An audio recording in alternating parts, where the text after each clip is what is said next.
चिदानंदरूपाय विश्वोत्पत्त्यादि तापत्रय विनाशाय श्रीकृष्णाय वयं नमः। चैतन्यं शाश्वतं शान्तं व्योमातीतं निरञ्जनं नादबिन्दुकलातीतं तस्मै श्रीगुरुवे नमः। देवी प्रपन्नाति हरे प्रसीद प्रसीद विश्वेश्वरिकाहि विश्व प्रसीद। देवी प्रपन्नाति हरे प्रसीद प्रसीद मातर् जगतोऽखिलस्य प्रसीद विश्वेश्वरि पाहि विश्वं त्वमीश्वरी देवी चराचरस्य। आज हम लोग पंचदशी का चौथा अध्याय पढ़ेंगे। इस अध्याय का शीर्षक है द्वैत विवेक। जो द्वैत दिखता है इसका असली तत्व क्या है। हमारे सब प्रकार के दुखों का कारण अविद्या है। अविद्या क्या है? अविद्या का आवरण क्या है? हमारे पाप पुण्य कर्म। हमारे पाप पुण्य कर्म जो वासना बनकर कारण शरीर को आच्छादित करते हैं, इसी को और उसी आच्छादन को अविद्या कहते हैं।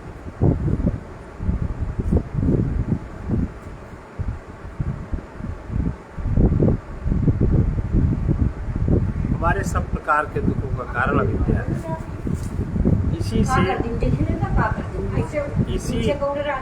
इसी ने हमारे आनंदमय स्वरूप को आच्छादित कर, आनंदमय स्वरूप आच्छादित हो गया तो हम अनात्मा के मोह में पड़ गए। यही अविद्या है। आच्छादन ही पाप पुण्य कर्म वासना बनकर कारण शरीर तक बहुत गहरे पहुंच गए और वही आवरण बनकर हमारे आनंदमय कोश को, हमारे आनंदमय शरीर को उन्होंने आच्छादित कर दिया। यही अविद्या का आवरण कहलाता है। तो ये इसी ने हमारे आनंदमय स्वरूप को आच्छादित कर, जब आनंदमय स्वरूप आच्छादित हो गया असली, अब उसकी जगह कोई नकली चीज प्रकट हुई। प्रेम की जगह मोह प्रकट हो गया। अनात्मा से मोह जो हमारे सामने पड़ा वही हमें अपना लगा और उसी से मोह में डाल दिया। इसने अविद्या। तो हमारे सब प्रकार के दुखों का कारण अविद्या है। इसी ने हमारे आनंदमय स्वरूप को आच्छादित कर अनात्मा के मोह में हमें डाल दिया। इससे निवृत्त होने का मार्ग एकमात्र विवेक ही। विवेक में विचार करने से तुलसी मिटे न वासना बिना विचारे ज्ञान। ज्ञान में विचार करें तब तो वासना मिटती है। अगर ज्ञान में विचार न करें, केवल विचार करें तो हमारी वासना नहीं मिटती। विवेक विचार से हम आत्मा अनात्मा का अंतर समझकर अविद्या के जाल से अपने आप को मुक्त कर सकते हैं। इसमें हम लोगों ने पहले अध्याय में उसका शीर्षक है प्रत्यक्ष तत्व विवेक के द्वारा, दूसरे अध्याय में फिर पंच महाभूत विवेक, तीसरे अध्याय में फिर पंचकोश विवेक द्वारा आत्मज्ञान प्राप्त करने का मार्ग समझा। इस अध्याय चौथे अध्याय में इसका नाम है द्वैत विवेक का विचार किया। अब द्वैत विवेक का विचार कर रहे हैं। ईश्वर ने सृष्टि की रचना की और उसी के साथ जीव की भी उत्पत्ति की। जीव ने भी एक सृष्टि रच ली और अपनी हुई रची हुई सृष्टि के जाल में स्वयं फंस गया। ईश्वर ने सृष्टि रची, ईश्वर नहीं फंसे। जीव ने उसी नकल में अपनी एक सृष्टि बना ली, पर वो जीव अपनी ही जाल में फंस गया। जीव अपने ही जाल में फंस गया। जीव की रची हुई सृष्टि जीव का उसका अपना संसार है। तुमने ईश्वर की दुनिया में रच ली है अपनी क्षुद्र सृष्टि, जिसका कि तुम्हें मिथ्याभिमान मानव हो जाओ साफ। ईश्वर की सृष्टि तो है जगत, यथार्थ है, अनुभव में आता है, यही द्वैत है। ईश्वर की सृष्टि है जगत, ये जगत द्वैत है, इसमें दो का व्यवहार चलता है, हम और तुम, मेरा और तेरा, जाना और आना, ये सब द्वंद्व का व्यवहार चलता है, यही द्वैत है। इसका विवेक होने पर, इसका विवेक हो जाए तो जीव का भ्रम मिट जाता है और वो अपने रचे हुए संसार जाल से छुटकारा पा जाता है। अगर ईश्वर की सृष्टि का विवेक हो जाए तो जीव का भ्रम मिट जाता है और अपने रचे हुए संसार जाल से जीव छूट जाता है। इसलिए पहले श्लोक में द्वैत विवेक कैसे करेंगे इसकी प्रतिज्ञा कर रहे हैं। ईश्वरेणापि जीवेन सृष्टं द्वैतं विविच्यते विवेके सति जीवेन हेयो बन्धः स्फुटी भवेत्। अब देखिए, अब ईश्वर और जीव के द्वारा, एक तो ईश्वर की अपनी सृष्टि है जो सत्य है, और जीव ने जो सृष्टि बनाई वो अपनी जाल में फंस गया। अब ईश्वर और जीव के द्वारा रचित द्वैत, एक तो ईश्वर के द्वारा जो द्वैत बना उसका, और वो जीव के द्वारा जो द्वैत बनाया गया ईश्वर की सृष्टि में, उसका विवेचन करते हैं। इसका विवेक होने पर जीव त्याज्य बंधन को स्पष्ट रूप से समझ लेता है कि जो बंधन त्याज्य है जीव समझ लेता है और वो उसको त्याग कर देता है, जीव छूट जाता है। पिछले अध्यायों में हम लोगों ने देखा कि माया शक्ति की उपाधि से ब्रह्म ने ईश्वरता प्राप्त की। ईश्वरता में तीन मुख्य रूप से तत्व हैं। नंबर 1 सर्वज्ञता,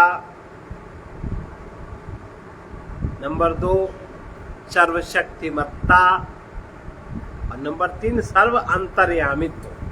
जीव में 3 विशेषताएं, क्यों ईश्वर में 3 विशेषताएं हैं कि वो तो सर्वज्ञ है, सर्वशक्तिमान, उसके बराबर कोई शक्तिमान नहीं है, और सर्व अंतर्यामी है। जितने भी प्राणी हैं सबका अंतर्वार सब कुछ जानता है। अब माया शक्ति की उपाधि से ब्रह्म ही ईश्वरता को प्राप्त होता है, तथा पंचकोश की उपाधि से और अविद्या के अधीन होकर वही ब्रह्म जीव भाव को प्राप्त होता है। 3:41 और 1:17। माया और अविद्या ये कैसे बनी? त्रिगुणात्मक प्रकृति के 2 रूप हैं। जो त्रिगुणात्मक प्रकृति है सत्व रज तम, सारा खेल इसी का है। अब इसी खेल को आज का अहंकारी तथा कथित आज के समाज सेवक, आज के समाजवादी ये त्रिगुण की सृष्टि को मिटाना चाहते हैं। सृष्टि ही मिट जाएगी। कहते वर्ण कुछ नहीं होता, सब मनुष्य बराबर। तो तुम्हारा भाई क्यों नहीं बराबर, तुम्हारा बाप क्यों नहीं बराबर, तुम्हारी माँ क्यों नहीं बराबर? एक परिवार में 10 लोग 10 प्रकार के, कहाँ बराबर? सबकी रुचियां भिन्न, सबके आदतें भिन्न, सबका रहन सहन भिन्न। एक माँ के 10 लोग, कहाँ बराबर?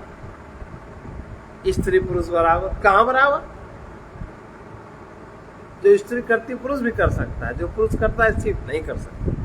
प्रकृति की सृष्टि अपने प्रकार की है। सब संयोजन विधि के द्वारा उसको किस तरह आगे बढ़ाना है इस नियम से बनती है।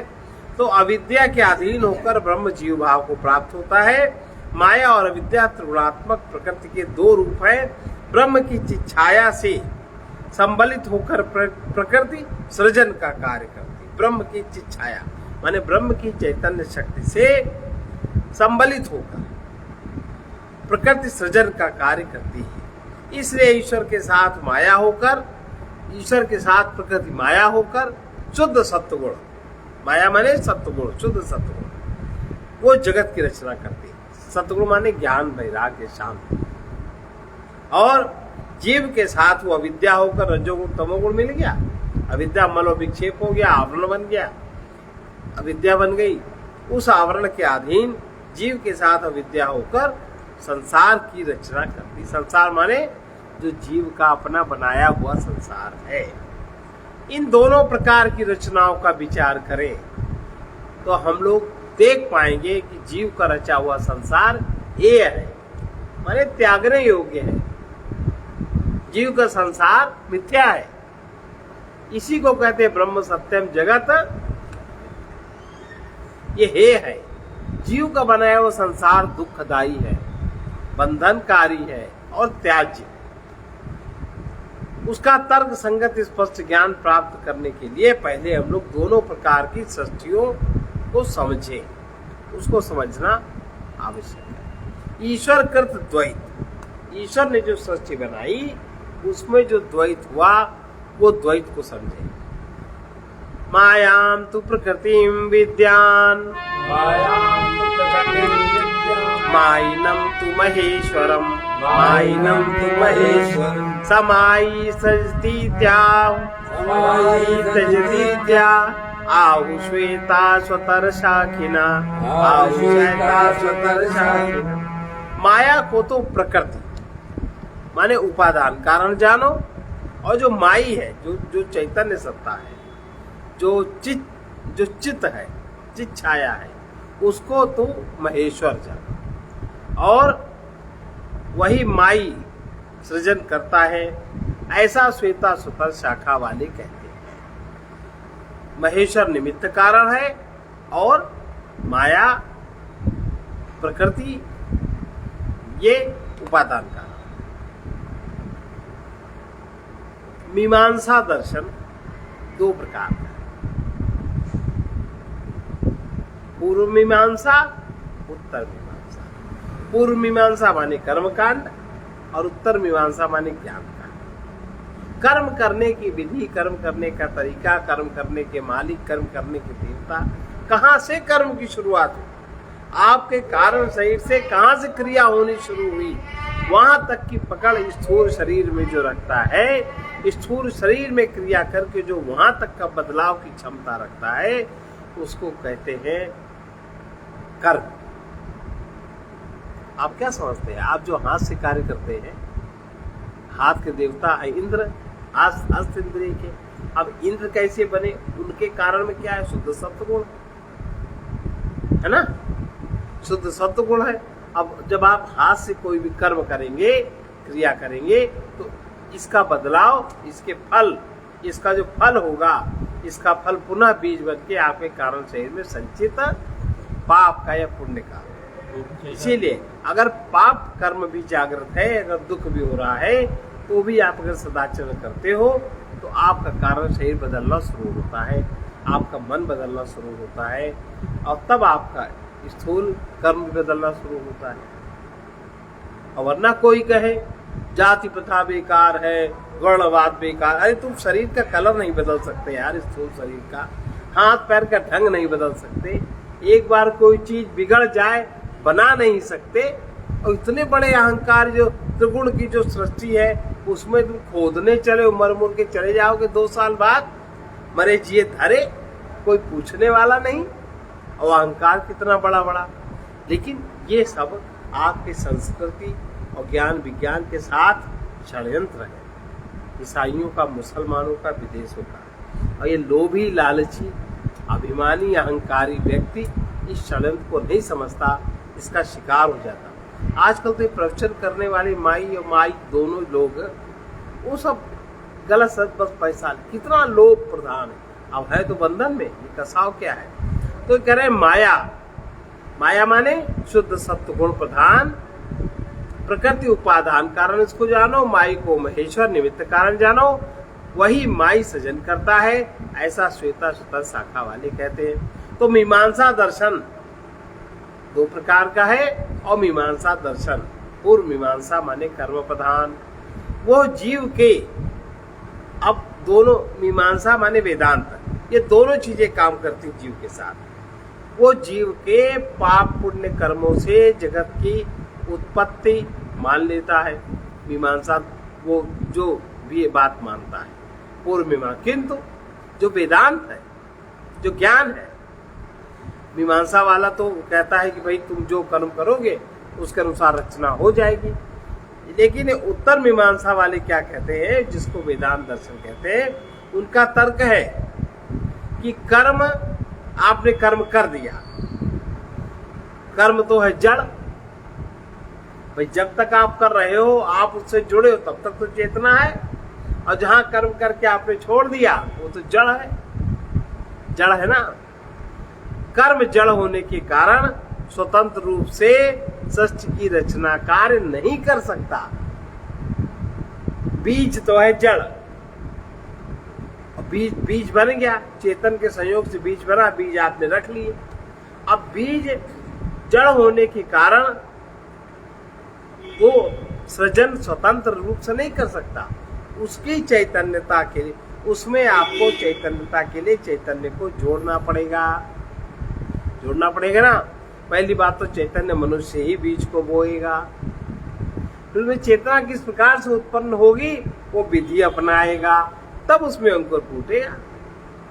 ऐसे फूट जाएगा? नहीं फूटेगा। ये स्वतंत्र रूप से सृष्टि रचना का कार्य कर्म नहीं कर सकता, और ना ही वो सुख और दुख दे सकता है। वेदांत दर्शन के अनुसार सच्चिदानंद स्वरूप ब्रह्म सर्वोपरि सत्ता है। ब्रह्म सर्वोपरि सत्ता है। उसी की जो माया शक्ति ही सृजन का कार्य करती है त्रिगुणात्मक होकर, और उसी से नाम रूपात्मक जगत की उत्पत्ति होती। यही सत्य है, ये सार्वकालिक सत्य है।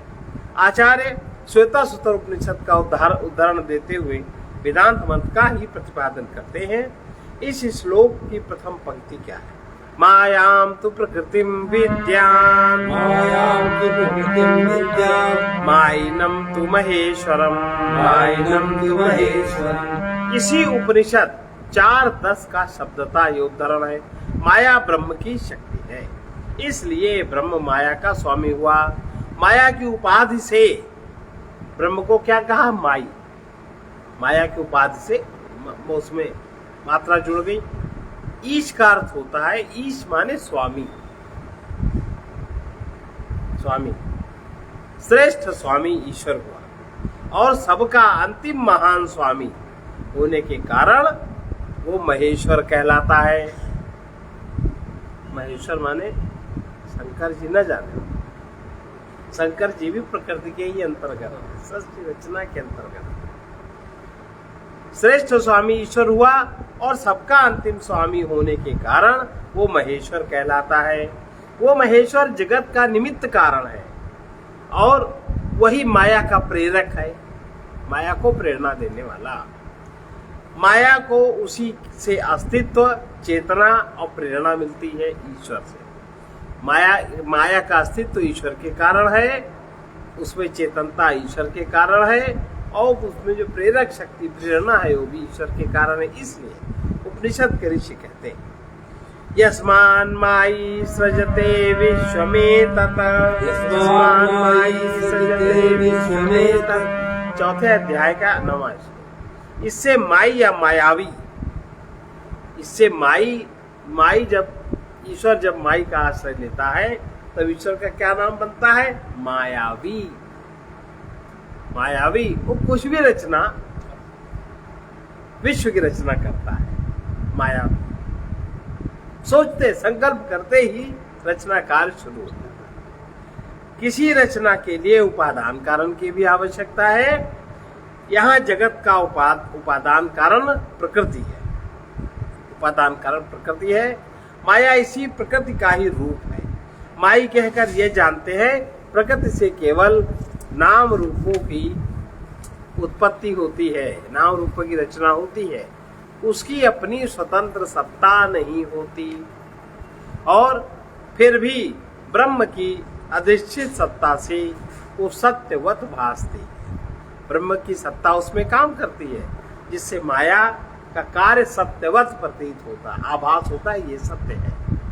ऐतरेय उपनिषद भी ईश्वर को सृष्टि का रचयिता मानता है, उसे अगले श्लोक में बताते हैं।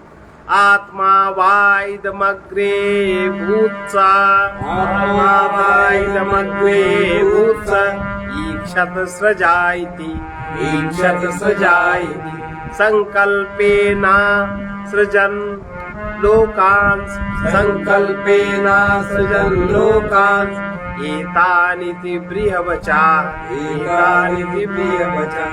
सृष्टि के पहले ये चराचर जगत आत्मरूप ही था। जैसे जब तक बालक की सृष्टि नहीं होती तब तक पुरुष की देह में बालक किस रूप में रहता है? आत्मरूप में। तब भी नहीं बीज रहता। अच्छा। बीज का बीज तो तुरंत उत्पन्न होता है। आप उस क्रिया को करने चले नहीं कि बीज उत्पन्न बनने लगा, उसके पहले कहाँ बना? क्षमता होती है बीज की, लेकिन वो वस्तु नहीं होती। वो वस्तु तुरंत नहीं तो कहाँ रखी रहेगी? भाई इतना सर्किल है, आपने अन्न भोजन किया और भोजन की क्रिया शुरू हुई और क्रिया शुरू होते होते पूरे शरीर भोजन व्याप्त हो गया और आप उसका क्या भोजन व्याप्त हो आपको दिखाई पड़ता है। आप उसका कैसे उपयोग करते हो? शक्ति के रूप में आपको पता चलता है भोजन शुद्ध है। और शक्ति कैसे पता चलती है? कार्य के रूप में पता चलती है, विचार के रूप में पता चलती है। भोजन शुद्ध है। भोजन कहाँ है? किसी से पूछो भोजन कहाँ है? किया था साकार और हो गया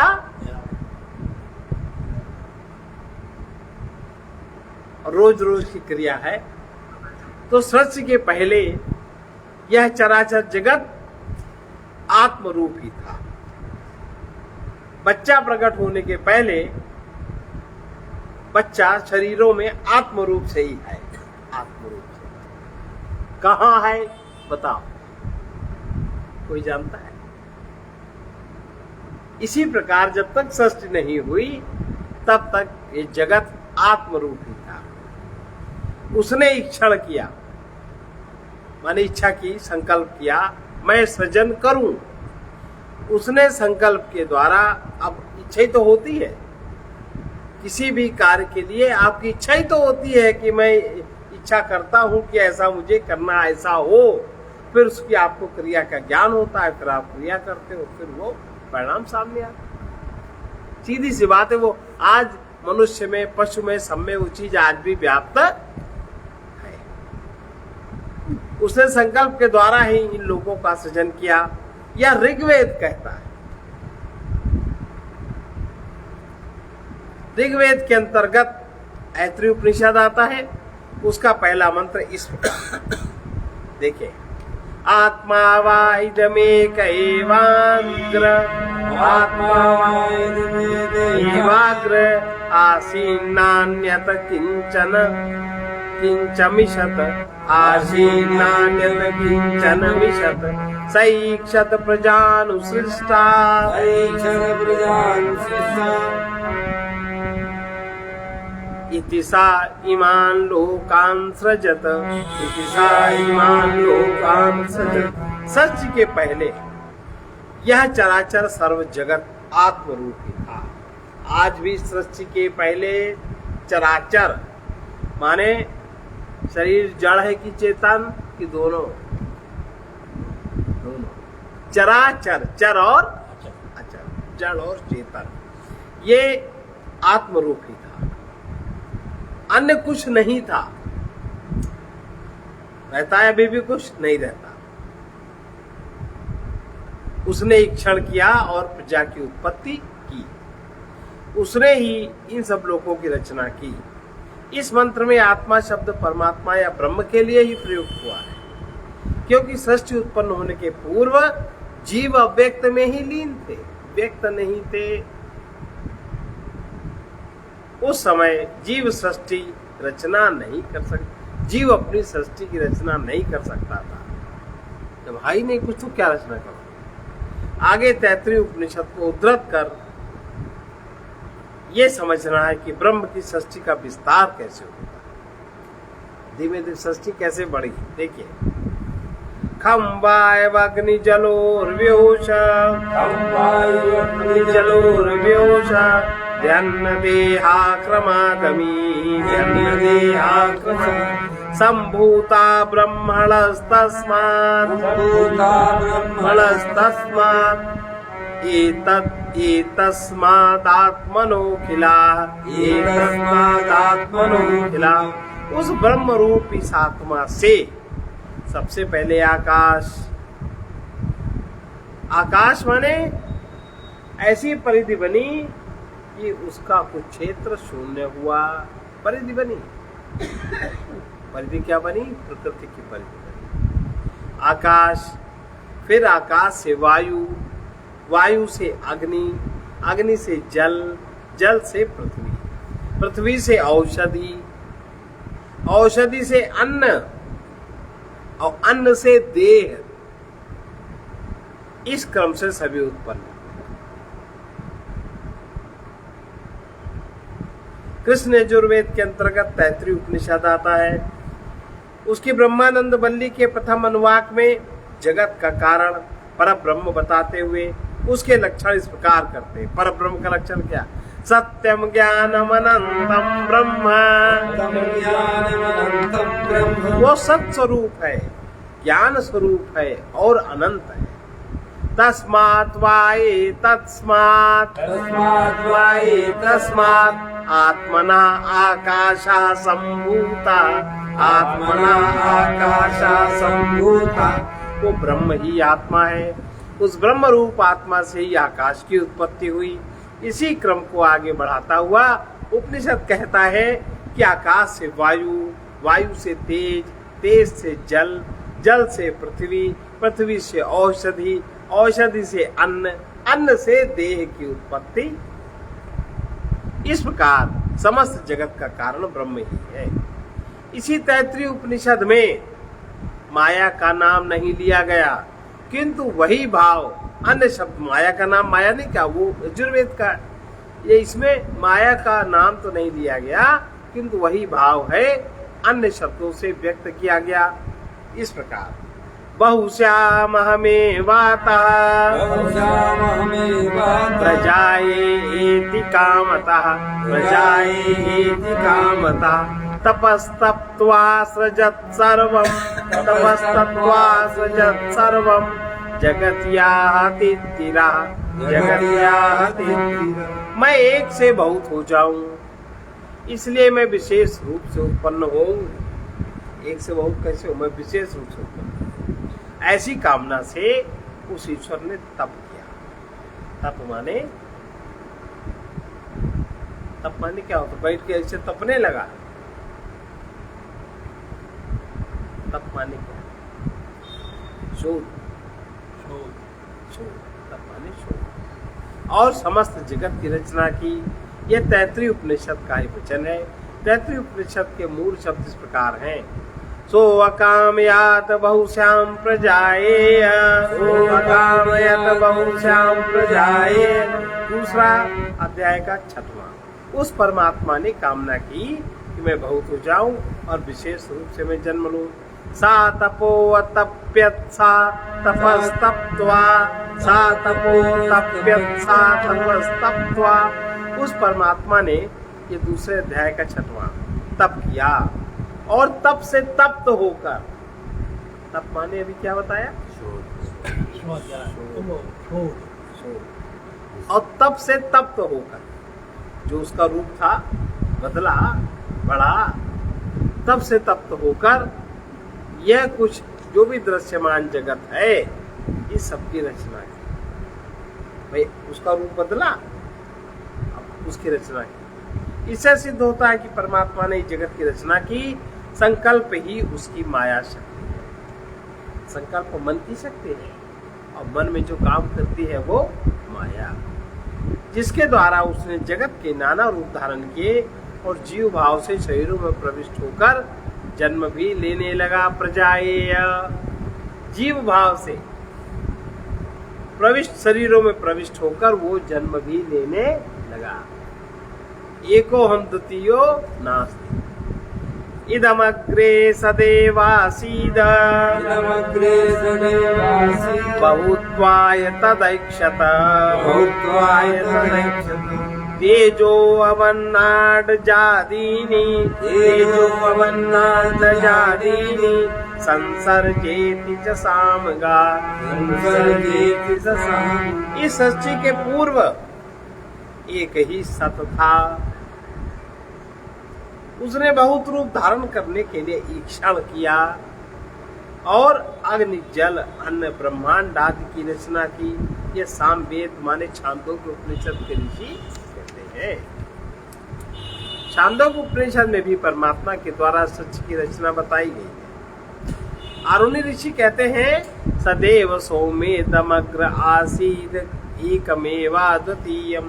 छठा 2 और 1। हे सौम्य, इस जगत की रचना के पूर्व अद्वितीय सत्स्वरूप ब्रह्म ही परमात्मा ही था। तदैक्षत बहुश्याम प्रजाएति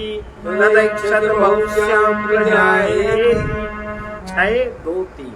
उसने इच्छा किया कि मैं बहुत हो जाऊं और विशेष रूप से मैं जन्म लूं।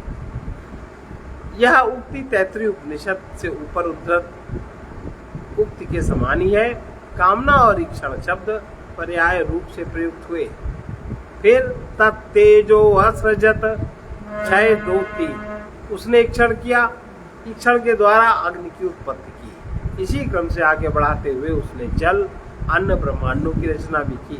तेषां खल्वेषां भूतानां तीन वे बीजानि भवन्त्याण्डज जरायुजम उद्भिजम अन्नजरायुज उद्भिजम। उन सब भूतों में 3 ही बीज, अंडज, जरायुज और उद्भिज, 3 बीज। इससे ज्ञात होता है परमात्मा के संकल्प से 5 भौतिक सृष्टि हुई और फिर उसमें सभी प्रकार के प्राणी उत्पन्न हुए। इसमें स्वेदज उसमें जोड़ दिया है जरायुज में। विस्फुलिंगा यथा वन्हे जायन्ते अक्षरस्तथा विविधाश्चिज्जडा भावा इत्यार्थवर्णिकी श्रुति। जैसे अग्नि से चिंगारी उत्पन्न होती है, उसी प्रकार अक्षर से, अक्षर माने एक क्षर माने नाशवान, अक्षर माने अविनाशी। उसी प्रकार अक्षर से अनेक चित्त, चैतन्य और जड़ पदार्थ उत्पन्न हुए। ये अथर्ववेद का मुंडक उपनिषद ऐसे कहता है। अथर्ववेद के अंतर्गत मुंडक उपनिषद आता है। उसमें भी परमात्मा के द्वारा सृष्टि की रचना बताई गई है। वो यह ब्रह्म सत्य है। जैसे प्रदीप्त अग्नि से हजारों चिंगारियां निकलती हैं, उसी प्रकार हे सौम्य, अक्षर ब्रह्म से अनेक प्रकार के भाव उत्पन्न होते हैं और उसी में लीन हो जाते हैं। यहाँ ब्रह्म अग्नि के समान है, माया की उपाधि लकड़ी के समान है। जलती हुई लकड़ी टूटकर अलग होती है और अग्नि भी विभक्त होकर अलग होती सी प्रतीत होती है। इसी प्रकार माया की उपाधियां विभक्त होने से उनमें व्याप्त परमात्मा चैतन्य में विभक्त हुआ सा प्रतीत होता है।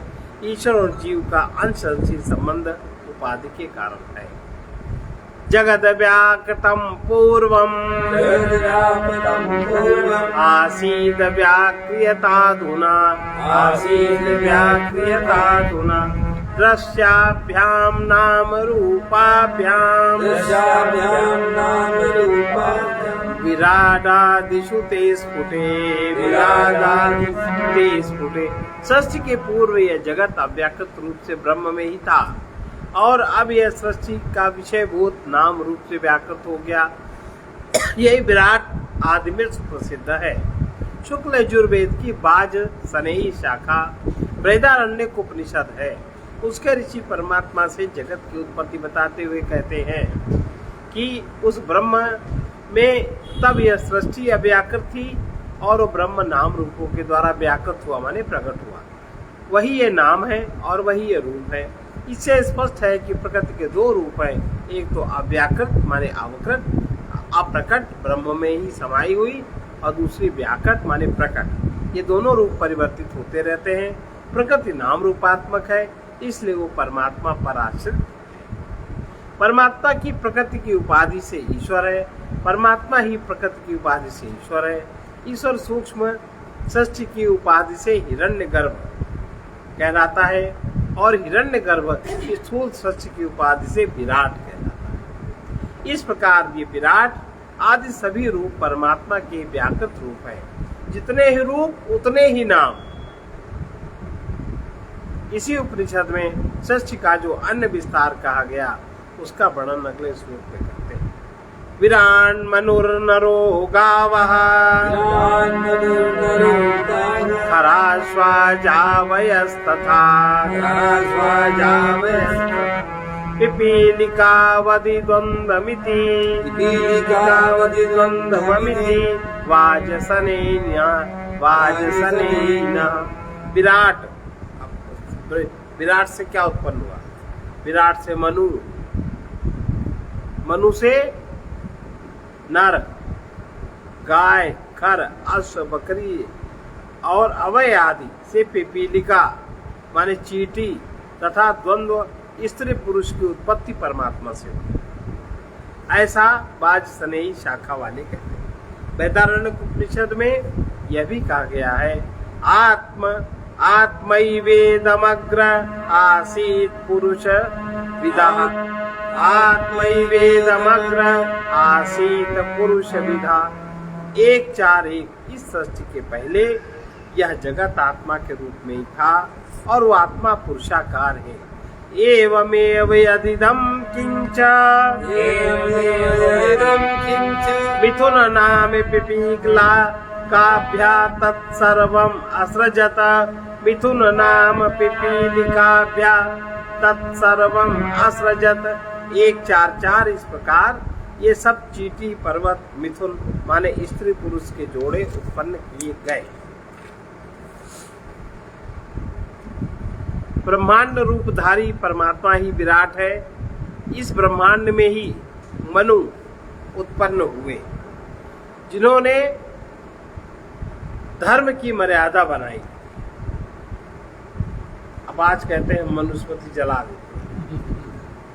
क्या धर्म की मर्यादा भी जला? क्या उनकी आंख जली?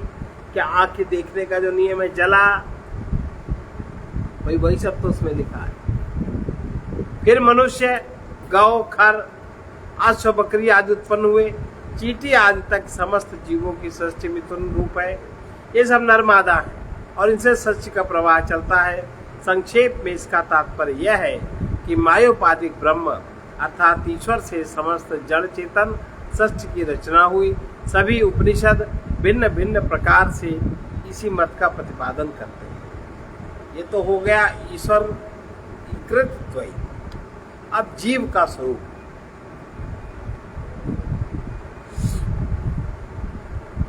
ईश्वर ने जड़ जगत के साथ चेतन जीव की भी रचना की। दोनों प्रकार की रचनाओं में थोड़ा सा अंतर है। जैसे मिट्टी से घड़ा और जल से तरंग उत्पन्न होती है। मिट्टी से घड़ा उत्पन्न होता है और जल से तरंग उत्पन्न। उसी प्रकार ईश्वर से जगत की उत्पत्ति हो गई। यह जगत ईश्वर का ही रूप है। जीव की सृष्टि कुछ इससे भिन्न प्रकार की। इसलिए अगला श्लोक सुने। कृत्वा रूपांतरम जैवम देहे प्राविशदीश्वरः इति ताः श्रुतयः प्राहुर् जीवत्वं प्राणधारणात्। ईश्वर ने जीव भाव से रूपांतरित होकर, पहले ईश्वर माने सत्वगुण में जो चेतना थी, अब जीव भाव रजोगुण तमोगुण हो गया तो जीव भाव में ईश्वर ही तो रूपांतरित हुआ। रूपांतरित होकर ईश्वर ने जीव भाव से रूपांतरित होकर देह में प्रवेश किया, ऐसा श्रुति कहती है। प्राण धारण करने के कारण ईश्वर में जीव भाव आ गया। ऐतरेय उपनिषद में कहा गया है कि ईश्वर ने जगत की रचना कर गाय, घोड़े आदि के शरीर भी बनाए और उनमें जीव रूप धारण कर स्वयं प्रविष्ट हो गया। किंतु उन शरीरों से संतुष्ट न होने पर उसने मनुष्य का शरीर बनाया और सिर का सीमन विदीर्ण कर उसमें प्रविष्ट होने पर वो संतुष्ट हुआ और फिर उसने अपनी महिमा को देखा। मनुष्य के बाद उन्होंने कोई शरीर नहीं बनाया। अब ये बात जब आचार्य रजनीश कह रहे थे, लोग समझते इनको बहुत ज्ञान है। बात तो ये है, शास्त्रीय बात है। तो थोड़ा पढ़ेगा लिखेगा उसको बहुत सारी तरह जानकारियां हो जाती। सएतमेव सीमानम विदायत्यया द्वारा प्रापद्यत विदायत्यया द्वारा प्रापद्यत 1:3-12। उसने मनुष्य शरीर का सीमा को चीर कर इसके द्वारा उस शरीर में प्रवेश किया। किंतु छांदोग्य उपनिषद में यह स्पष्ट कर दिया जाता है कि परमात्मा शरीर में जीव रूप से प्रविष्ट हुआ और जीवेनात्मानुप्रविश्य 6:3-2 यह जीवात्मा भाव से प्रविष्ट हुआ। शंकराचार्य जी इस पर भाष्य लिखते ही वो कहते हैं, जीवो ही नाम देवताया आभास मात्रम आभास। जीव देवता का आभास मात्र, जीव देवता का आभास मात्र। जहाँ जीव है वहाँ देवता का आभास है। देवता माने दिव्य शक्ति। जीव देवता का आभास मात्र है। आदर्शे इव प्रविष्टः पुरुष प्रतिबिंबो जलादिष्विव पुरुष प्रतिबिंबो जलादिष्विव।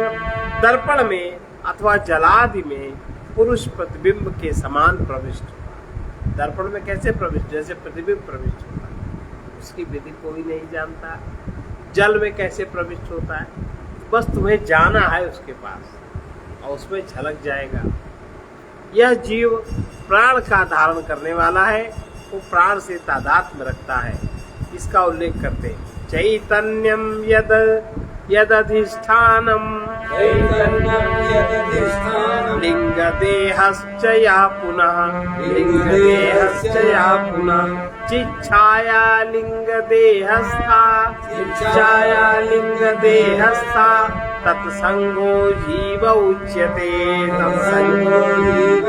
अधिष्ठान रूप से जो चैतन्य है, फिर उसे लिंग दे, और फिर जो लिंग देह है तथा उस लिंग देह में जो चित छाया है। अधिष्ठान रूप माने सबसे गहरे केंद्र में जो चैतन्य है, और फिर सूक्ष्म शरीर है। पहले चित्त है, फिर सूक्ष्म शरीर है, तथा उस सूक्ष्म शरीर में जो चित छाया, चैतन्य की जो छाया है, उन तीनों का संघात जीव। अधिष्ठान में चैतन्य, फिर सूक्ष्म शरीर, फिर सूक्ष्म शरीर, और फिर उसमें जो चित छाया है, वो इन तीनों का संघात जीव कहलाता है।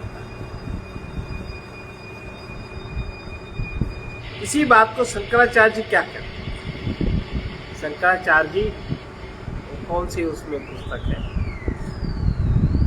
शंकराचार्य जी इसी बात को कहते हैं, साक्षिणः पुरुतो भानम साक्षिणः पुरुतो भानम लिंग देहेन संयुतम लिंग देहेन संयुतम चितिच्छाया समावेशात् चितिच्छाया समावेशात् जीवस्यात् व्यवहारिका जीवस्यात् व्यवहारिका। शंकराचार्य जी कहते हैं, अधिष्ठान रूप से जो चैतन्य है, उसमें भी जो लिंग देह है तथा इस लिंग देह में जो चीज छाया है, वो तीनों का संघाती जीव कहलाता है। वही बात इसमें भी कही है। ईश्वर ने त्रिगुणात्मक प्रकृति से जगत की रचना की, तो 3 गुणों से मिलकर सूक्ष्म अपंचीकृत आकाश से पृथ्वी पर्यंत 5 महाभूतों की रचना हुई। ईश्वर की चेतन सत्ता ही इन महाभूतों का अधिष्ठान है। जैसे घट का अधिष्ठान मिट्टी है। 5 महाभूतों के सत्वांश से ज्ञानेन्द्रिया अंतःकरण चतुष्टय उत्पन्न हुए, और उनके रजसांश से कर्मेंद्रियां प्राण उत्पन्न हुए। यही सब मिलकर सूक्ष्म शरीर या लिंग देह कहलाता है। इसका भी अंतिम अधिष्ठान चैतन्य ही है। लिंग देह सूक्ष्म होने के कारण उसमें चैतन्य प्रतिबिंबित भी होता है। इसे चिदाभास कहते हैं। इस प्रकार 3 फलक, 3 फैक्टर बन जाते हैं। शुद्ध चैतन्य, उस पर आश्रित उनका भौतिक रूप लिंग देह, और लिंग शरीर में प्रतिबिंबित चिदाभास। इन तीनों का संघात जीव कहलाता है।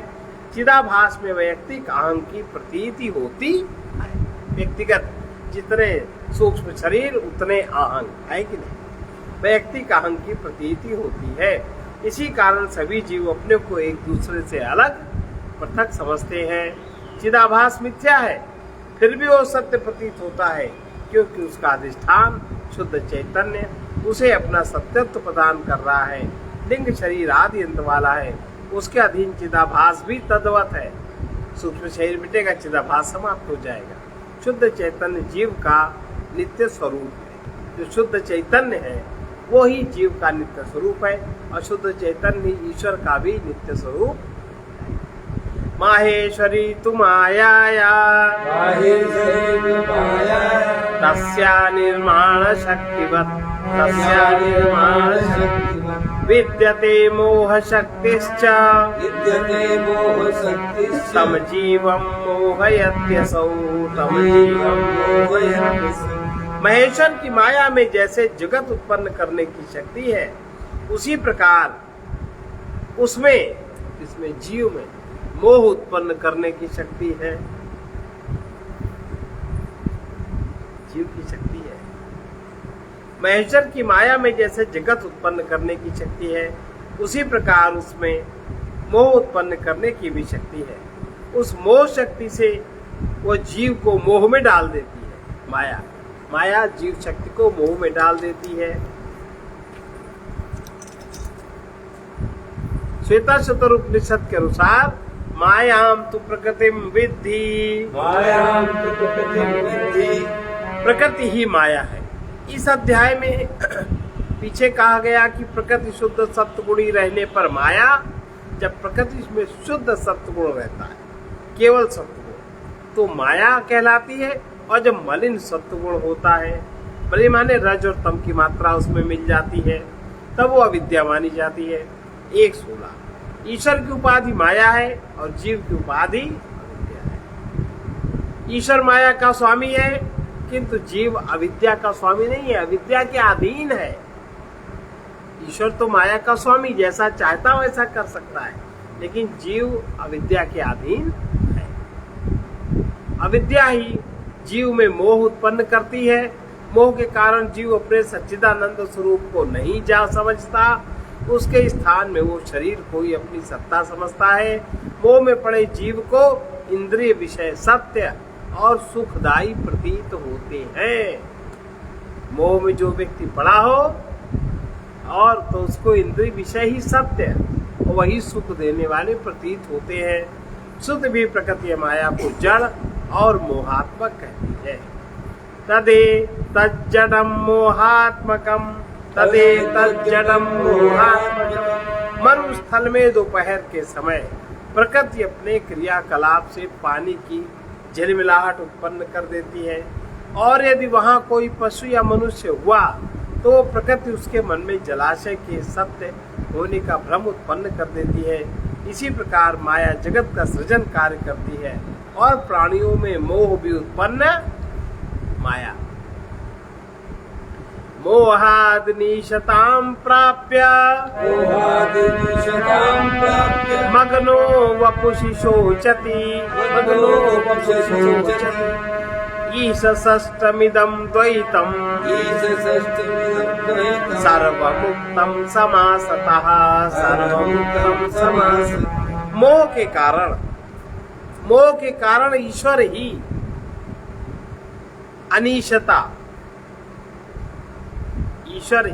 अनिश्चता को प्राप्त हुआ। मोह के कारण ईश्वर अनिश्चता को प्राप्त होकर शरीर अभिमान में पड़ता है।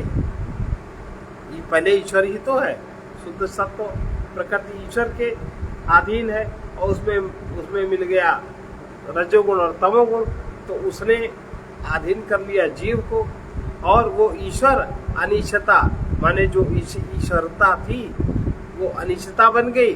उसको प्राप्त होकर उसको देह का अभिमान हो गया, और फिर अभिमान के कारण उसमें शोक उत्पन्न हुआ। ईश्वर के द्वारा रचे गए इस समस्त द्वैत का संक्षेप वर्णन कर दिया गया। ईश्वर ही दर्पण में प्रतिबिंब की भांति शरीर में जीव भाव से प्रविष्ट होकर स्थित है।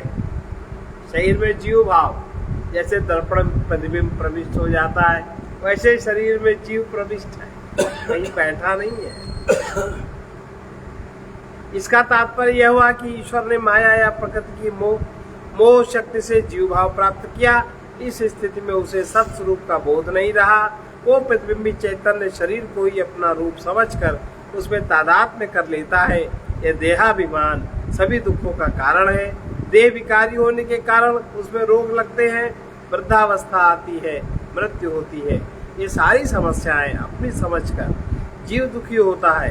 शरीर जगत की अन्य वस्तुओं और व्यक्तियों पर निर्भर होने के कारण जीव भी अपने को पराधीन समझता है। यह भी जीव का महत्व दुख है। इस श्लोक में अनिश्चता शब्द मुंडक उपनिषद का स्मरण दिलाता है, जिसमें कहा गया है समाने वृक्षे पुरुषो निमग्नो निशया शोचति मुह्यमाना 3, 2, 1। शरीर रूपी वृक्ष पर ईश्वर और जीव दो पक्षी वास करते हैं। जीव अनिश्चता के कारण शोक में पड़ता है।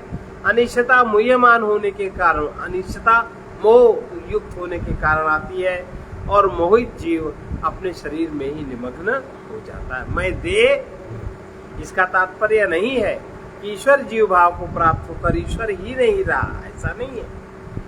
ईश्वर अव्यय और अविनाशी रहते हुए भी माया की उपाधि से चिदाभास रूप धारण कर जीव भाव को प्राप्त होता है। शरीर में ईश्वर और जीव दोनों विद्यमान है। ईश्वर दुखी नहीं है, परंतु जीव दुखी है। ईश्वर स्वामी है, जीव उसके अधीन है। इस प्रकार जड़ जगत और चेतन जीव दोनों ही ईश्वर की रचनाएं हैं। इस चराचर सृष्टि को द्वैत कहते हैं। संक्षेप में ये ईश्वर कृत द्वैत है। ईश्वरी जीव बना, दो बन गया, इसको ईश्वर कृत द्वैत कहते हैं। कल हम लोग सुनेंगे जीव कृत द्वैत क्या है। ईश्वर का द्वैत क्या, जीव और ईश्वर है ना। एक मोह में, एक निर्मोह में, एक रचना करने वाला, एक रचना में आने वाला।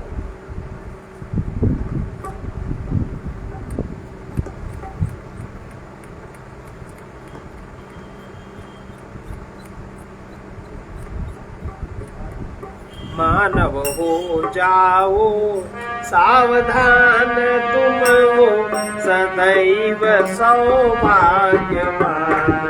मानव हो जाओ सावधान, तुम हो सदैव सौभाग्यवान।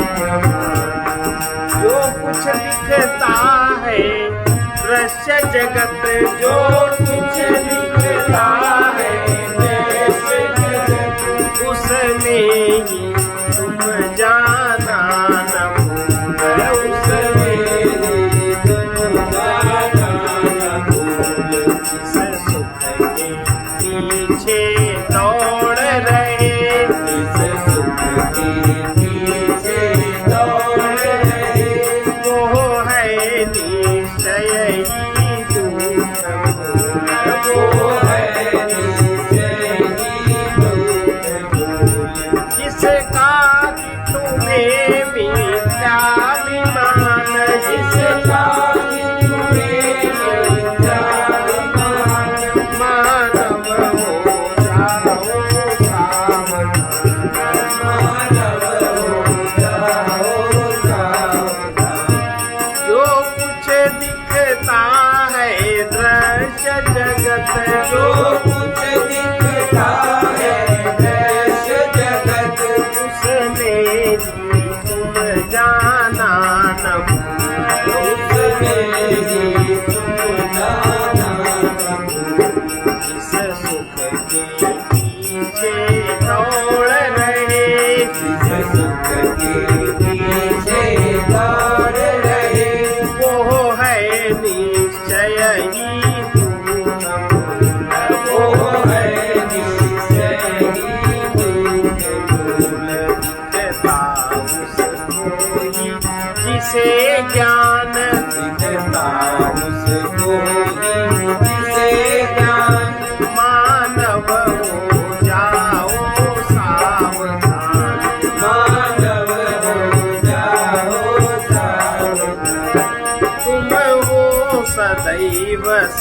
सौभाग्यवान, तुम हो सदैव सौभाग्यवान।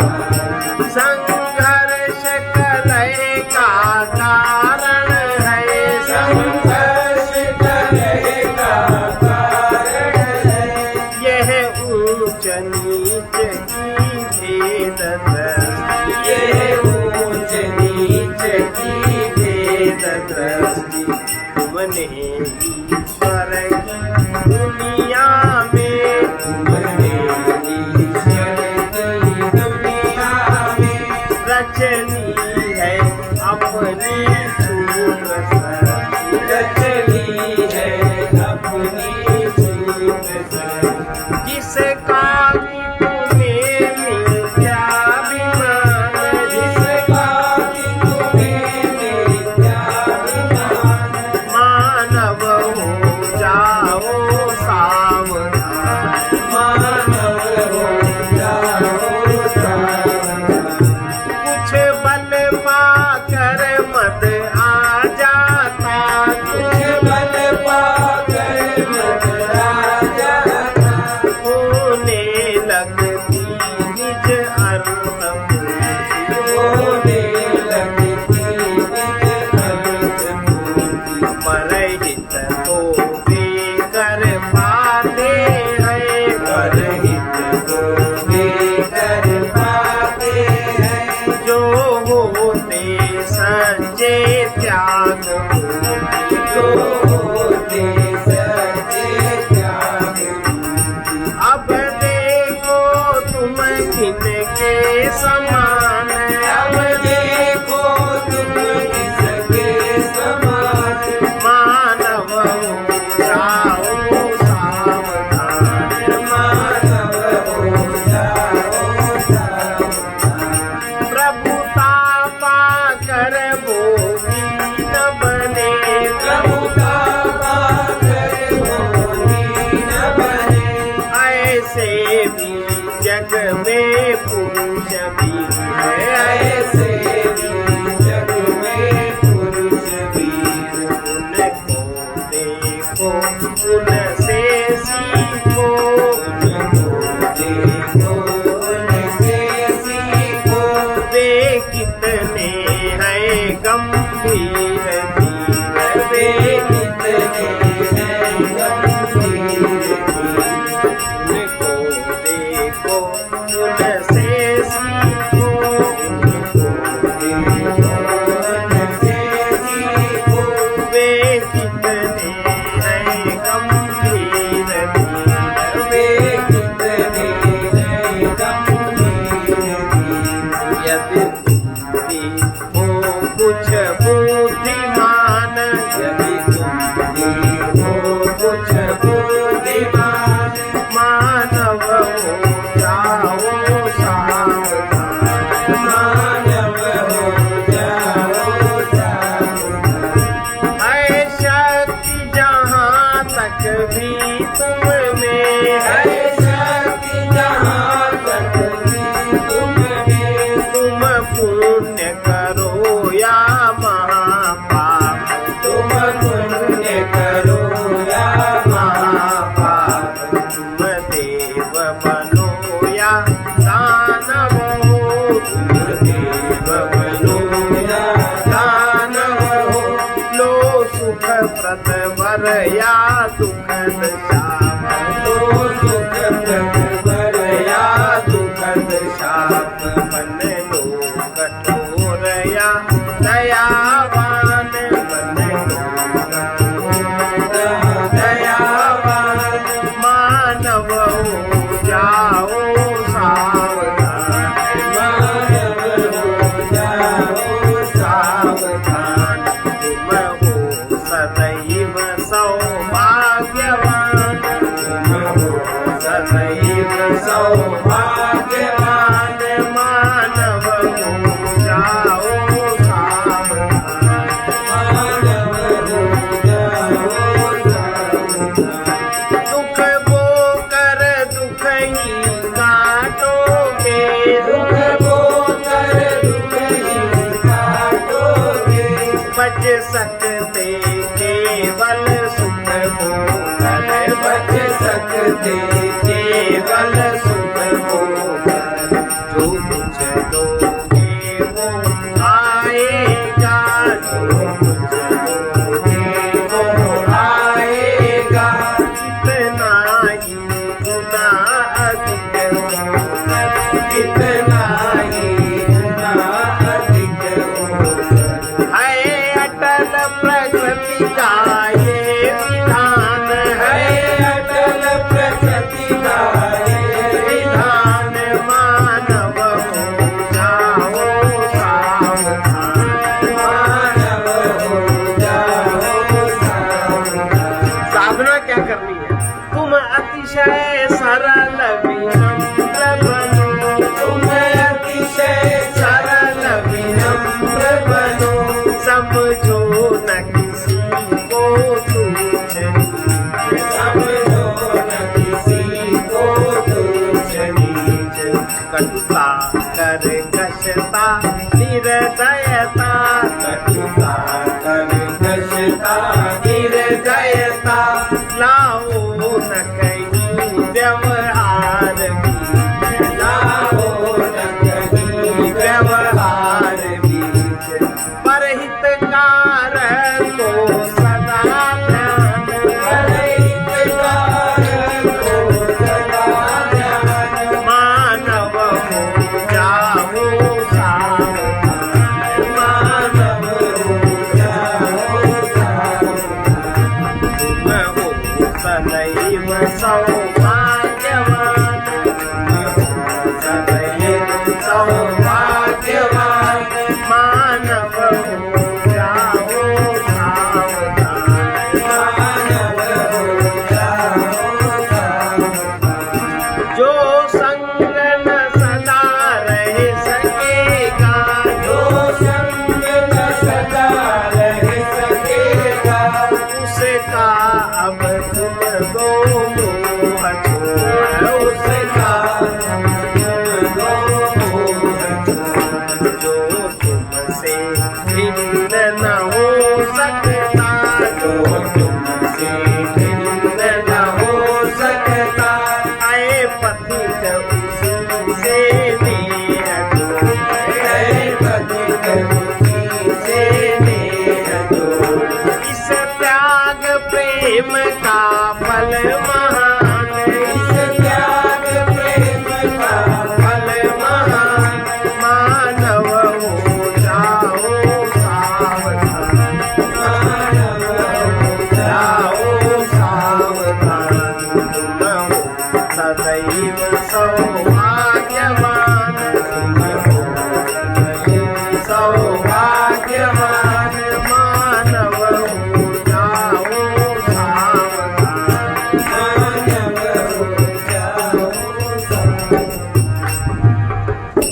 असावधानी से अनेक दोष बनते हैं। साधक को व्यर्थ श्रवण, व्यर्थ दर्शन और व्यर्थ भ्रमण तथा व्यर्थ चिंतन से बचने के लिए सावधान रहना चाहिए। सर्वे भवन्तु सुखिनः, सर्वे सन्तु निरामयाः, सर्वे भद्राणि पश्यन्तु, मा कश्चित् दुःखभाग् भवेत्। कृष्णाय वासुदेवाय हरे परमात्मने प्रणतक्लेशनाशाय गोविन्दाय नमो नमः। उग्रवीर महाविष्णु ज्वलन्तं सर्वतोमुखं, ज्वलन्तं सर्वतोमुखं। नृसिंहं भीषणं भद्रं, नृसिंहं भीषणं भद्रं। मृत्योर्नमाम्यहम्, मृत्योर्नमाम्यहम्। ॐ ह्रौं जुं सः, ॐ ह्रौं जुं सः।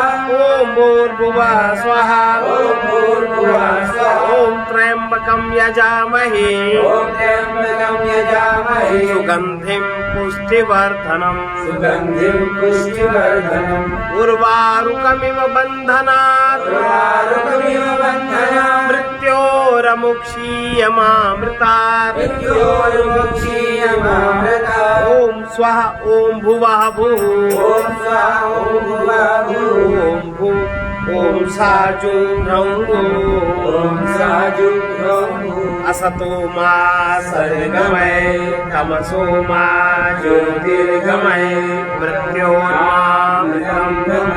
ओम पूर्णमदः पूर्णमिदं पूर्णात् पूर्णमुदच्यते पूर्णस्य पूर्णमादाय पूर्णमेवावशिष्यते।